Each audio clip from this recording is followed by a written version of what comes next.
All right. Let's see. All right, number one. Convert to an improper fraction. Okay. So 12 times 4 will be 48. Fix that. And then 48 plus 3 will give us 51 over 4. 51 fourths.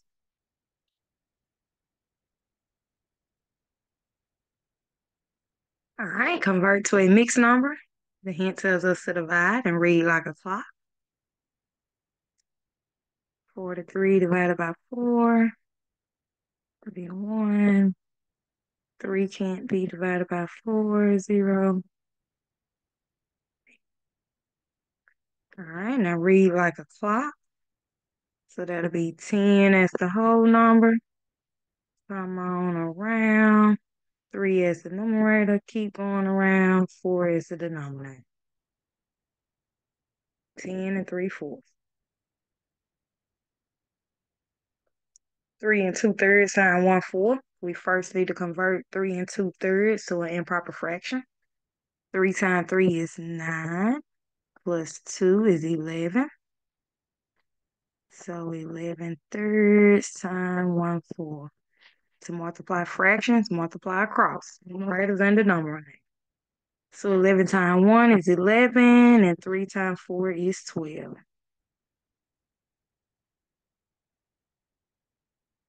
All right, 3 and 2/3 divided by 1 and 1/4. So first change both to an improper fraction. We just did 3 and 2/3 to get 11 thirds. Now 1 and 1/4. 1 times 4 is 4, plus 1 is 5. So 11 thirds being divided by 5/4. All right, steps to division tell us to keep our first fraction. So we would still have 11 thirds. Change division to multiplication, and then take the reciprocal or flip your second fraction. So instead of 5/4, we now have 4/5. All right, 11 times 4 would be 44. 3 times 5 would be 15. That's an improper fraction, so we would divide it out. We would see that 5 times 2 is 30, and 14 would be left over out of 15. So 2 and 14/15. All right, write a fraction as a decimal. All right, the hint tells us to divide. Another way we can think about it, decimals typically have a hundreds place. And we know 4/4 equal to $1. 12 times 4 would be 48. So the decimal would be 0.48.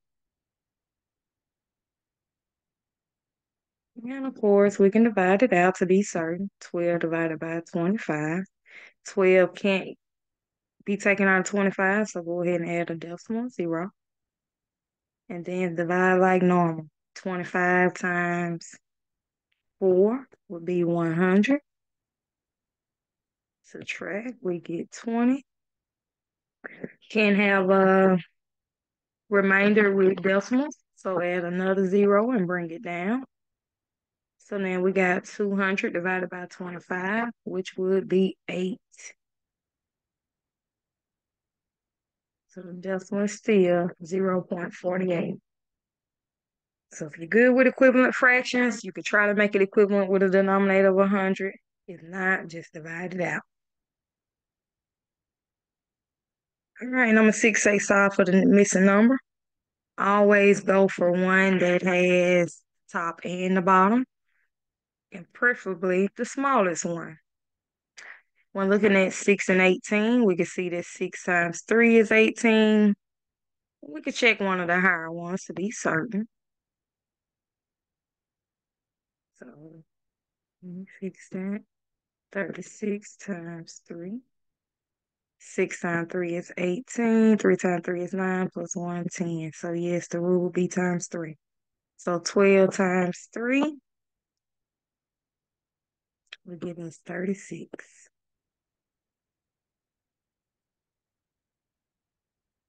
All right. Number seven says order from least to greatest. First thing I would do is look at those decimals because we know they are less than zero.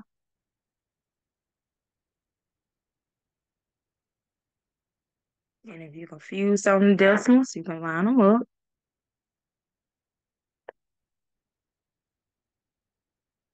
And then fill in your missing places with placeholders. So now we see we got 20, 25, 80. And they're actually already in order that way. So 0 0.2, 0 0.25, 0 0.8. And then we clear to know that zero is greater than 3 is greater than zero. So let's back up because now see they said greatest to least. We still got the order of the decimals, but we know 3 is greater than zero. So we know we'll start with 3. 0 will be next. The smallest decimal was 0 0.2. Then it was 0 0.25. Nope, greatest. I don't know why I'm still thinking smallest. Greatest. The greatest decimal is 0 0.8, then 0 0.25, and then finally 0 0.2. So as you can see, even I am getting tangled up. So definitely slow down with the compare.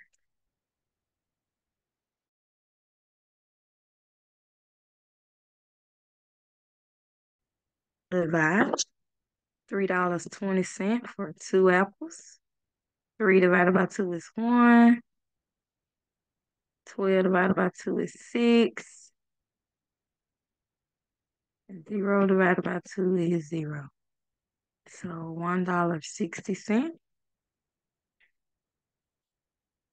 Okay, we can check the other one. $6.40 divided by 8. All right, 8 times 8 is 64. And 0 divided by 8 would be 0. So 80 cents. Better buy deals with the cheapest one. So that would be the $6.40 for 8.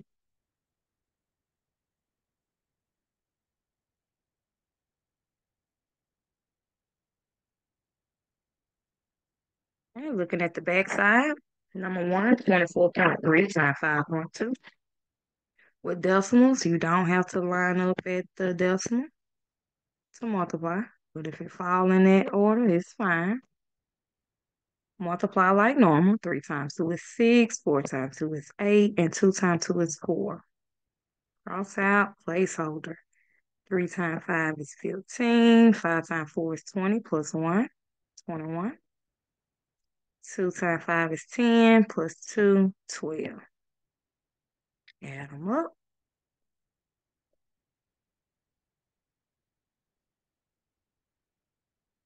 All right, then with decimals, you got to count the digits after the decimal. The first one had 1 digit, the second one had 1 digit, so we need a total of 2 places after the decimal. So our answer would be 126.36.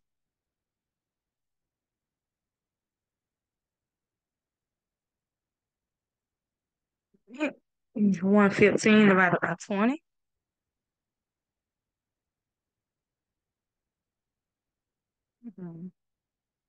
20 times 5 would be 100. And we have a remainder of 15. So, remainder 15. If they want you to write that remainder as a fraction, it'll be 5 and 15 out of 20. Read it like a clock. And then simplify your 15 out of 20 by dividing both by 5 to get 5 and 3/4. So either or, 5 with a remainder of 15 or 5 and 3/4, depending on which format your teacher wants. All right, 2 and 2/5 times 5/7. Change the mixed number to a proper fraction. 2 times 5 is 10. Plus 2 is 12. So 12/5 times 5/7. We'll multiply across the numerators and denominators. 12 times 5 is 60. 5 times 7 is 35. We can clearly see that's improper, and we can only get 135 out of 60. We can subtract and get a remainder of 25 35ths, which can be simplified by dividing both by 5, which will give us 1 and 5/7.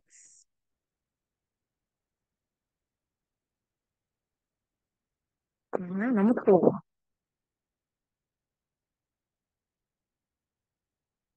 6 divided by 1 1/3. 6 is a whole number, so add a 1. Change the mixed number to a proper fraction. 1 times 3 is 3, plus 1 is 4. So 6/1 divided by 4/3. Divide fractions, keep the first one. So 6/1. Change division to reciprocal, so multiply. And instead of 4/3, we now have 3/4. 6 times 3 is 18. 1 times 4 is 4. That's improper, so we would divide it out.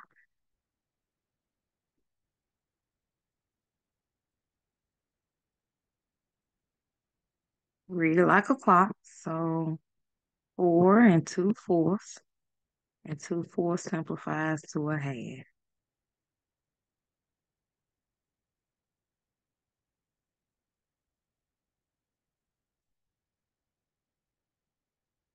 All right, write the fraction in simplest form. Find the GCF. All right, so we list our factors of 24. 1 times 24. 2 times 12. Let me rewrite that.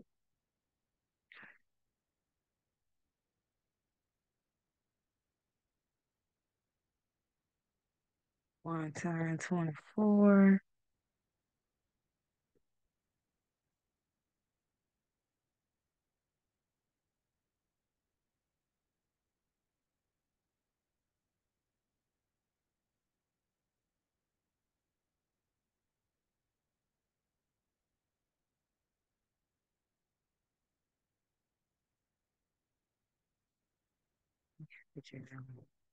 All right, so our 24s. Get off. Oh, maybe I'm too close to the edge. 1 times 24. 2 times 12. 3 times 8. 4 times 6. That's it. 30.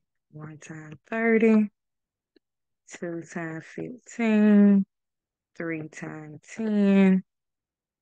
5 times 6. All right, we will then find what's in common. 1, 2, 3, 6.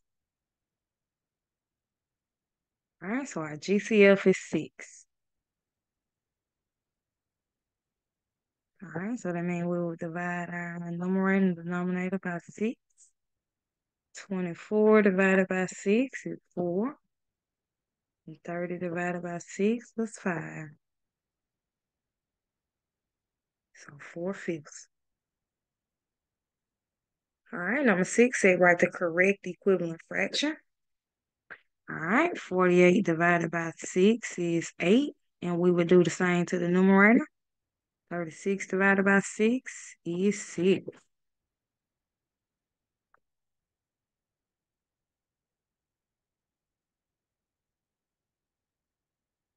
All right, 7. Find the correct prime factorization of 175. So prime factorization, always factor out prime numbers. 2 is prime, but it's not even, so we know that will not work. 3 is prime, but it will not work. 5 is prime, so let's pull it out. So then think about 5 times what is 175, and we can divide it out. 5 times 3 is 15, remainder 2. 25 divided by 5 is 5. So 5 times 35. All right, we would then keep pulling out those primes. 35 is also a multiple of 5, so we can do 5 times 7. All right, prime factorization will be what you're left with after you pulled out the primes. We got a 5, and a 7, so that would be 5 times 7 to give us 175. So looking at our answer choices, we need the one with 2 5s and 1 7, so that would be D.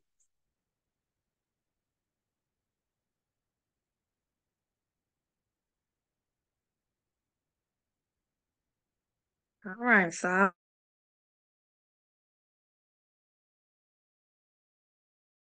for the missing number. Top is larger than the bottom. Okay, so we first need to find the rule. Top is larger than the bottom.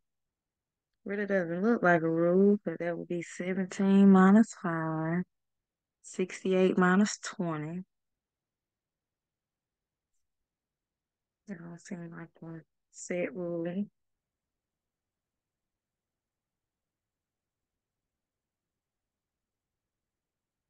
12 times 2 would be 24. Minus 7 would be 17. 48 times 2 would be 92. Minus 7 wouldn't give us that. I don't really know what about this rule. Mm-mm.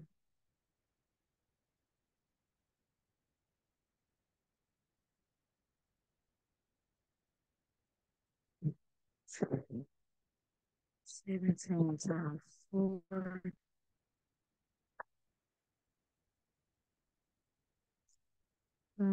68. So 17 times 4 and 12 times 4 is 48. All right, let's see what happened. I know 48 minus 12 is 36.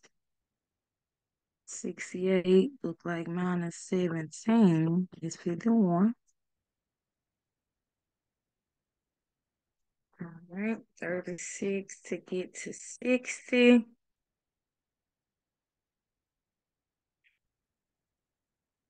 The adding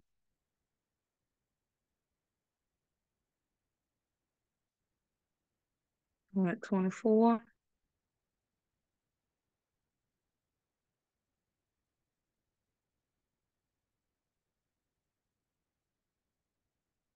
4 is 2 times 12. So maybe the top would be 17 times 2, which will give us 34. So if we do 51 plus 34,